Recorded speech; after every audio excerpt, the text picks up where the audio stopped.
देखो भोले बाबा के आराधना हम सब करते, भोले बाबा आशुतोष हैं, एक क्षण में रूठ जाते हैं तो एक क्षण में खुश भी हो जाते हैं। अब आप लोग ध्यान से सुनिएगा, बेलपत्री कैसे चढ़ाएं, बेलपत्र का क्या महिमा है, भगवान शंकर बेलपत्री से इतना खुश क्यों हो जाते हैं। कोई भी व्यक्ति, अब यहाँ पर आप सभी को ध्यान से सुनने की आवश्यकता है, कोई भी व्यक्ति बेलपत्र का दर्शन चलते चलते कर जाता है, धोखे से भी एक बेलपत्री लेकर के भगवान शंकर के ऊपर चढ़ा देता है, अगर धोखे से भी अनजान में भी अनजाने में भी चढ़ा जाता है तो जितना पुण्य मिलता है उसका कोई वर्णन ही नहीं है। भगवान शंकर को श्रावण के महीना में अगर धोखे से भी बेलपत्र आपने चढ़ा दिया, उस पुण्य का महिमा, उस पुण्य का वर्णन में जितना करो उतना कम है। ये तो महापुण्य आपको मिल जाएगा महाराज। इसलिए धोखे से क्यों, आप तो जानबूझ करके ही बेलपत्र चढ़ाइए।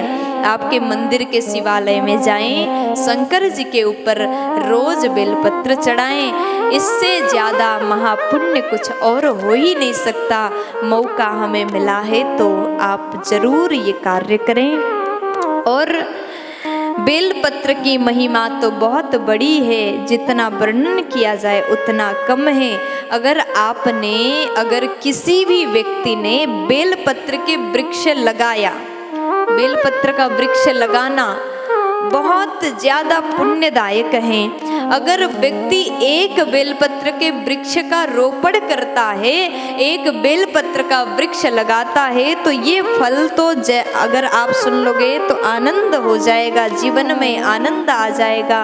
एक बेलपत्र का वृक्ष लगाने का मतलब इतना पुण्य आपको मिलेगा, करोड़ों कन्या का विवाह करने का पुण्य एक बेलपत्र का वृक्ष लगाने से मिल जाता है। कोटि कन्या, करोड़ कन्या विवाह के पुण्य मिल जाएगा। तो आप अपने जीवन में एक बार तो एक बेलपत्र का वृक्ष अवश्य लगाएं। ये पुण्य से आप चूकिए मत, पीछे मत होइए। एक बेलपत्र का वृक्ष अपने जीवन काल में अवश्य लगाइए। और बेलपत्र के वृक्ष के नीचे अगर किसी व्यक्ति ने बेलपत्र के वृक्ष के नीचे, अब कितना बड़ा वृक्ष के नीचे बैठ करके कहा, मतलब कि बड़ा ही वृक्ष होना चाहिए तभी हम बेलपत्र के वृक्ष के नीचे आराम से बैठ सकते हैं।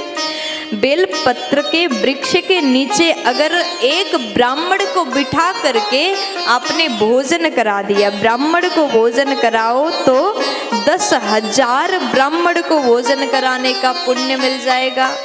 सुन करके दिल गदगद हो गया। यहाँ जितने वक्त बैठे हैं ये उपाय, ये कार्य अवश्य करो, क्योंकि इतनी सरलता शंकर जी पर है जिसका कोई वर्णन ही नहीं। भगवान शंकर का सेवा अत्यंत सरल है। और श्रावण के महीना में आपने एक ब्राह्मण को भी भोजन करा दिया तो भगवान शंकर इतने खुश हो जाएंगे।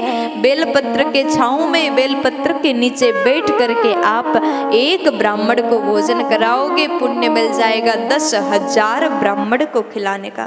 क्या पता हम 10,000 ब्राह्मण को कभी भोजन करा पाएंगे या नहीं पाएंगे, सोच लीजिए। इसलिए अभी समय है, आप एक ब्राह्मण को खिलाइए, 10,000 ब्राह्मण को खिलाने का पुण्य मिल जाएगा।